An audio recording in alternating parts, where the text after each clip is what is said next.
Hello and welcome to It's Tea Time with Mrs. Butterscotch. With Mrs. Butterscotch and my co-host Danielle sitting in front of me pouting.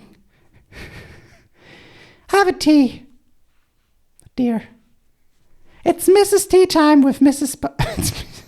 It's Tea Time with Mrs. Butterscotch, the famous podcast where we try different tea brands and different tea leaves.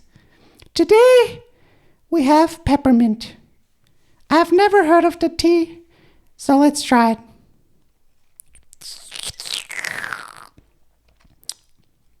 Yes, that's peppermint. That's it, everybody. Until next week.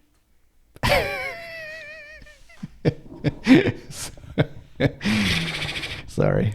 We just had an argument or a discussion about stuff. So we're back with a new episode, everybody. I have to say sorry to my wife because I just insulted her on mic, but I had to delete it. Yeah. How are you feeling today, Danielle? Huh? Oh boy. Huh? You could tell me. I'm your friend. Not sure about that right now. Hey. You're my friend on probation. Come on. It's cozy in here. You can take off your pants. Trust me.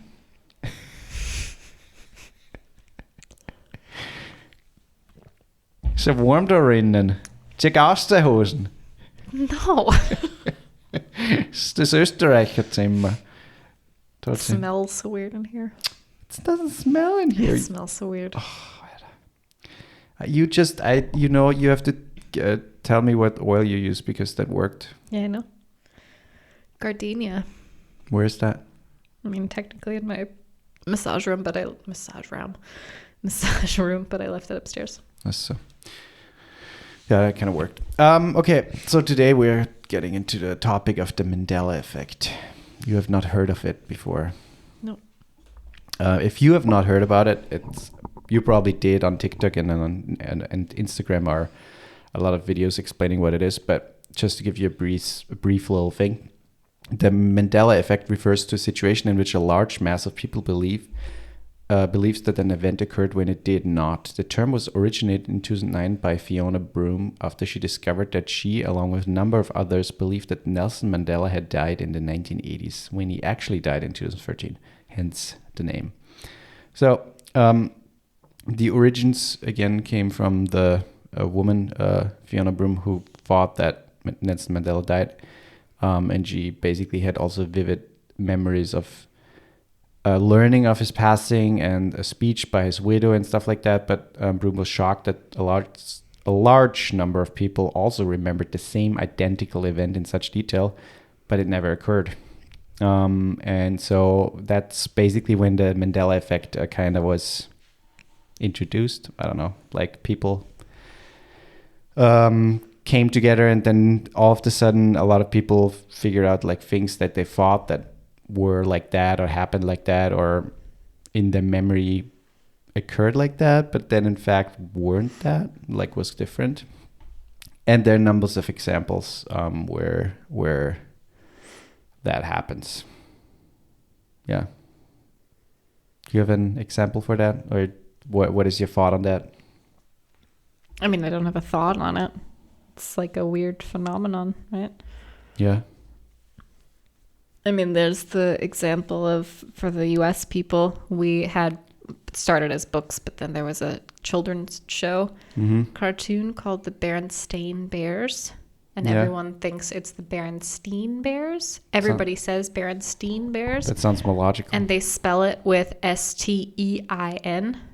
But in reality, you can look at all the books and the show. It's Berenstain, Stain, Bears. The another one is funny. A lot of like that one got a lot of traction online. Where's the heart position in your body? 3/4 to the left, 1/4 to the right. Yeah, but technically it's more in the center. A lot of people believe only because the size of the heart. Yeah, but a lot of people believe it's on the left side of the body. Nope. It's not. I mean, it's mostly on the left side. Yeah, but it's still like if you look at it from front, it's more centered than it's on the left. Sure, it leans more to the But left. that's 3/4 to the left and 1/4 to the right. But it's a center. It's technically centered. Some people also believe, like, if you picture Mickey Mouse, most people picture him with suspenders, but he does not have suspenders. He does not have some suspenders, no. And it's kind of crazy to, I don't know, there, like, for example, the one like in pop culture, a big one is also the Star Wars one in episode 5, where Darth Vader, a lot of people say, Luke, I'm your father, when in fact it's, no, I'm your father. And a lot of people believe that it was always Luke, I'm your father, but it's not.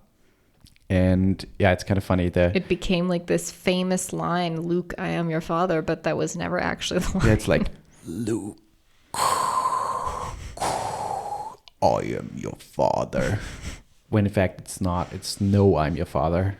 And also the mirror, mirror on the wall from the Seven Dwarfs, Snow White and the Seven Dwarfs, where a lot of people remember, mirror, mirror on the wall, who's the fairest of them all? Or the fairest of them all. Fairest. You may be shocked to learn that the line actually begins with the phrase, magic mirror on the wall. Yep. The Oscar Mayer theme, where a lot of people think that Oscar Mayer is spelled Mayer. No, it is spelled M-A. It is, people think it's M-E-Y-E-R. Oh yeah. Yeah. Right. A lot of people think it's M-E-Y-E-R. My Baloney has a first name. It's O-S-C-A-R. My Baloney has a second name. And most people here say M-E-Y-E-R, but it's M-A-Y-E-R. I think it's because it sounds better when you're singing it. Yeah. But it's M-E-Y-E-R. Yeah, but it's the thing is, it goes much further. For example, like the location of New Zealand. Mm-hmm. Like if you picture the world map. I mean, picture just in your head right now, think about where New Zealand is in relation to Australia. Yeah. I mean, I know where it is because I'm talking about the people listening right now. Yeah. But yeah, like it's located southeast of the country. Mm-hmm. However, there's a community of people who claim to remember New Zealand being northeast instead of southeast. I would be interested to know how many of you pictured it being north of New Zealand. So basically above. North of Australia. Mm-hmm.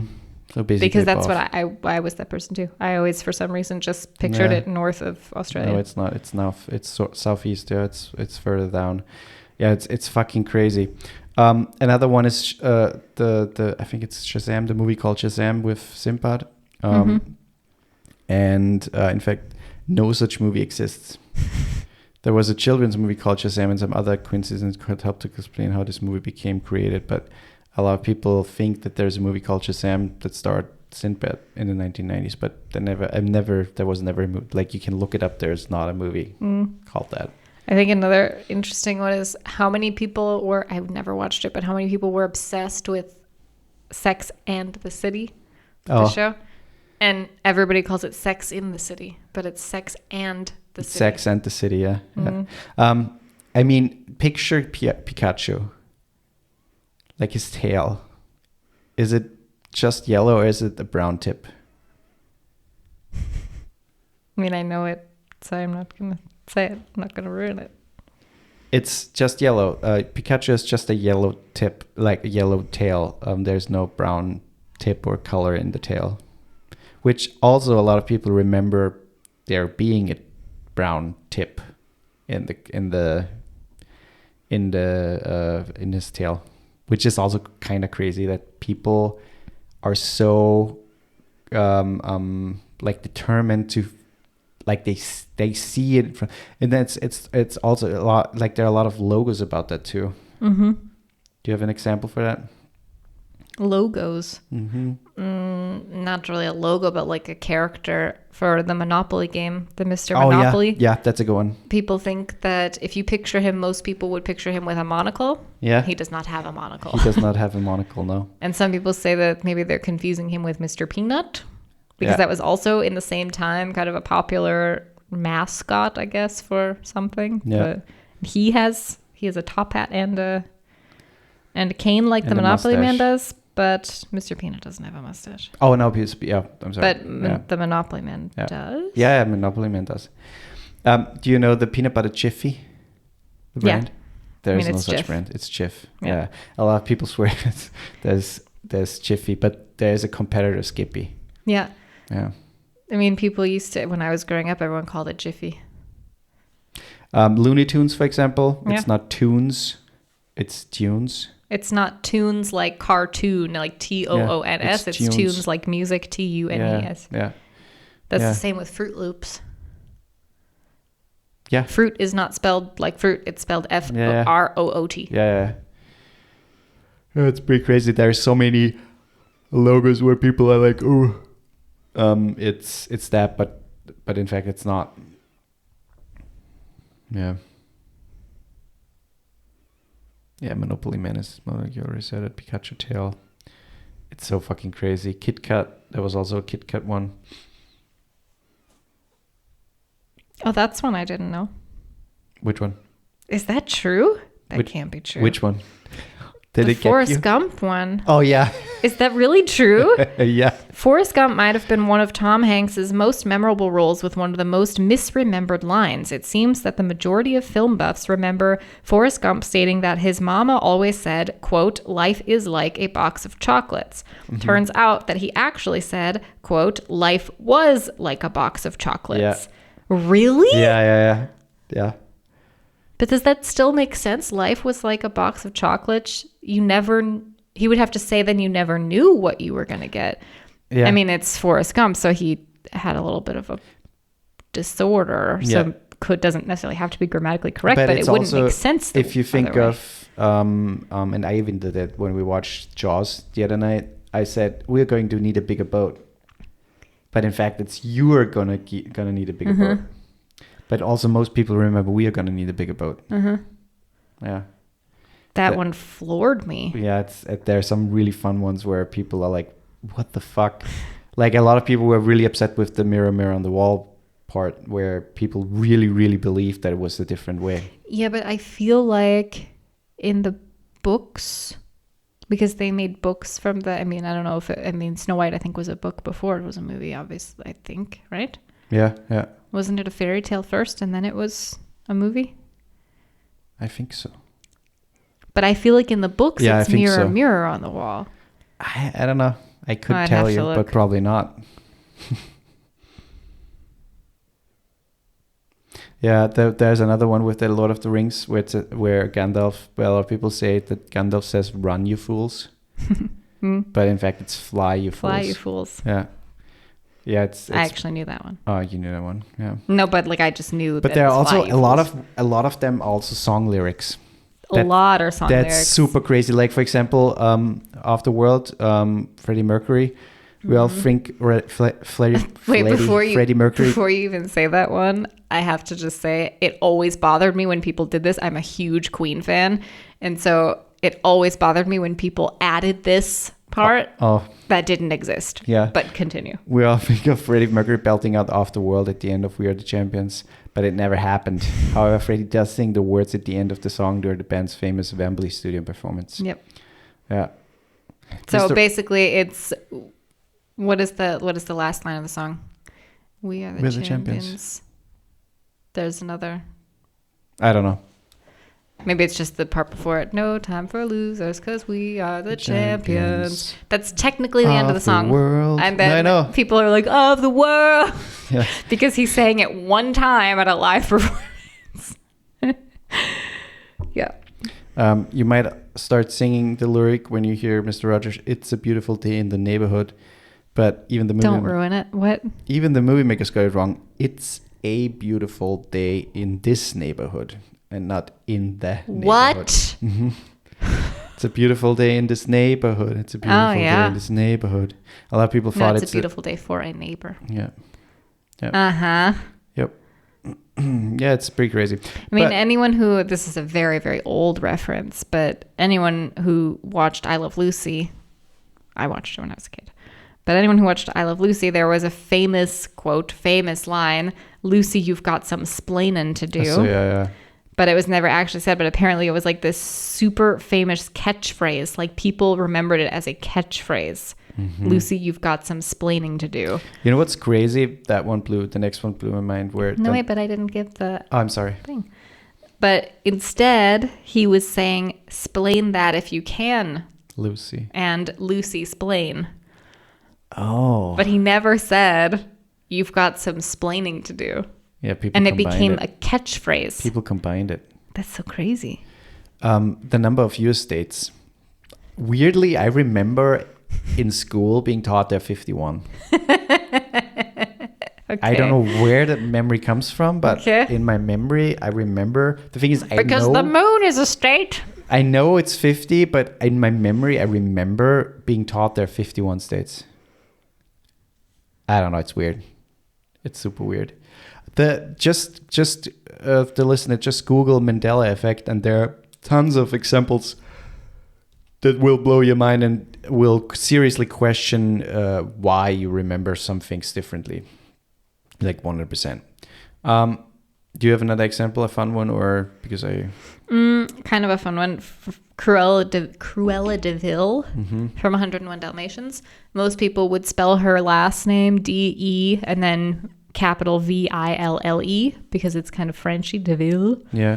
But it's actually Cruella D-E capital V-I-L. So it's devil, but devil. with the V capitalized in the middle. And it totally makes sense for her character. Yeah, sure. But everybody always spells it wrong. They say it's de Vil. Yeah. Just want to go quickly into the explanation a little bit because there are some fun explanations. Some like could be or are cool if they would be real, but some of them are probably most likely real. But for example, the false memory. Why are people believe that things are real if they are not real? In fact, and if they also do have so many people a combined shared false memory? Who, for example, who was Alexander Hamilton? Most Americans learned in school that he was a founding father of the United States of America, but that he was not a president. However, when asked about the presence of the United States, many people mistakenly believed that Hamilton was a president. Why? If we consider I'm reading right now, by the way. If we consider simple neuroscience explanations, the memory of Alexander Hamilton is encoded in an area of the brain where the memories of the presidents of the United States are stored. That means by which memory traces are stored is called the anagram, and the framework in which similar memories are associated with each other, or is called the schema, or schema, whatever. How's it spelled? SCHEMA. Schema. Or schema? I don't know how people say it. Schema. So when people try to recall Hamilton, this sets off the neurons in close connections to each other, bringing which the memory of the presidents. So basically those two get combined, which is super interesting because that probably also brings in a lot of other explanations for other like the dying Mandela. Maybe in the 1980s someone else died that was kind of similar, that reminded us of Nelson Mandela. And that set off the memory of that one woman. Confabulation involves your brain filling in gaps that are missing in your memories to make more sense of them. This isn't lying, but rather remembering details that never happened. Confabulation tends to increase with age, which is super interesting. If you're interested in that, Google that. It's confabulation. And misleading post-event information. Information that you learn after an event can change your memory of an event. This includes event-subtle information that helps you explain why eyewitnesses' testimony can be unreliable. I mean, that we have heard that before. Like if you think of some very tragic events or traumatizing events, some people, even though they witnessed the same thing, completely say something completely different. And that can be very, problematic, and like if there's like a fatality involved or something, like an accident, something happened like that. Priming describes the factors leading up to an event that affects our perception of it, also called suggestibility, and presumptions. Priming is the difference between asking how short a person is versus how tall a person is. Saying, "Did you see the black car?" instead of "a black car" makes a subtle suggestion that influences responses and memory. So it's also about how we see things or perceive things versus how we explain things. I wonder if it has any connection to the types of false memories, like when you are told something so much, like as a Yeah, kid sure. you did this a Yeah, lot 100%. and you feel like you remember doing it, but there's no possible way that you could. I mean, You see pictures so often that you feel like you remember that moment, and it's really just you remember the picture. Yeah. I mean, for example, with the Luke, I'm your father, I think that alone is a thing that a lot of people just repeated. Mm-hmm. And, you know, back then, especially when the movie came out, you weren't able to really rewatch it. I mean, sure. It ran for a year and then maybe it reran again after 2 years or something. But that alone, you know, people couldn't watch it at home. And there wasn't an internet to look it up. So people probably made up shit and that just got dragged along. And a lot of people never saw the movie, but at least knew who Darth Vader was and what he said. I have one more, but I'm going to save it for the end because it's going to blow maybe even your mind. Okay. The another explanation for that thing is alternate realities. And I like that theory because a lot of people believe in that and it's kind of a fun one. I mean, it basically says that one timeline of events, alternate realities or universes may be taking places and mixing with our timeline. In theory, this would result in groups of people having the same memories because the timeline has been altered as we shift between these different realities. Mm-hmm.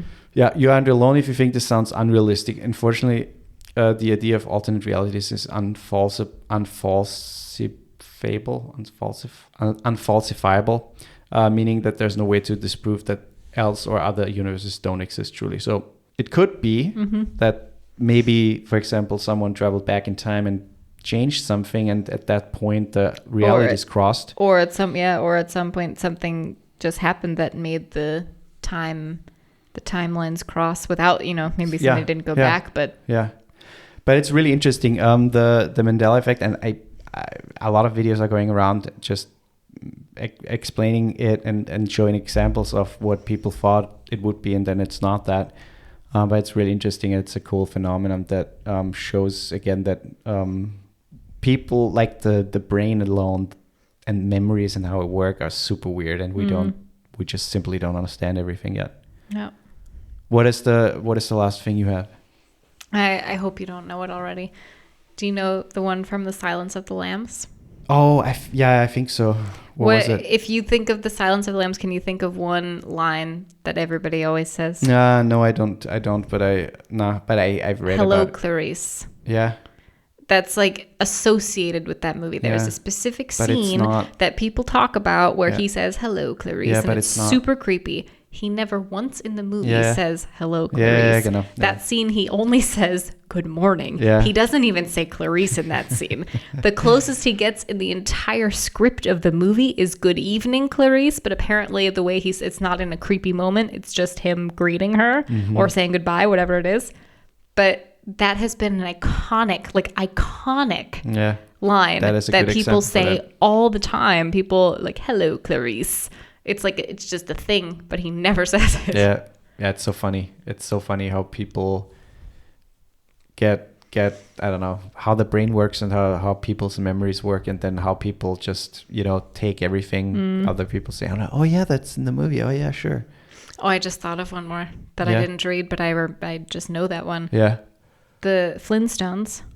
Oh yeah. It's not Flintstones. It's Flintstones. It's Flintstones. Yeah, sure. Like the Flintstone. Like the stone flint, like the flint. Flintstone. Yeah. Yeah, it's not flints. Why would it be flints? Because when people sing it, it's Flintstones. Yeah, sure. There's an S in it if you sing it. Flintstones. Yeah, the Flintstones. They forget the T, the second T. Yeah. Yeah. It's funny. Yeah. That's it, everybody. We're taking a short break, by the way. So you will hear from us in a month. So at the beginning of September, we'll be back with new episodes. And I don't know, maybe we will, just for shits and giggles, we will maybe do like a rerun of 1 or 2 old episodes. Like some of our Translating Love episodes or what? Yeah, would be funny. Maybe.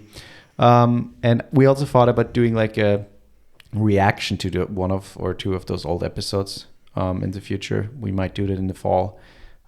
If we don't have anything else to talk about. Other than that, please consider subscribing and please rate the podcast on Apple Podcast if you haven't. You can also on Spotify. We do that once in a while if you have not done that yet. We have like little questionnaires there under each episode. So if you click the episode, we have questionnaires there. On the last Barbenheimer episode, we did like a little "Are you Team Barbie? Are you Team Oppenheimer?" thing. So you can engage there, which also helps the Meaning they're podcast to grow. supposed to choose between what's better, Team Barbie or Team Oppenheimer? It's a joke. Not possible. It's a joke. I chose Team Barbie. I'm Team Barbie. Yeah, and I am too. and if you want to support us, otherwise head over to our Patreon where Joe is Hey, Joe. still alone, sadly. Yeah, that's it. Bye. Watch out for deer.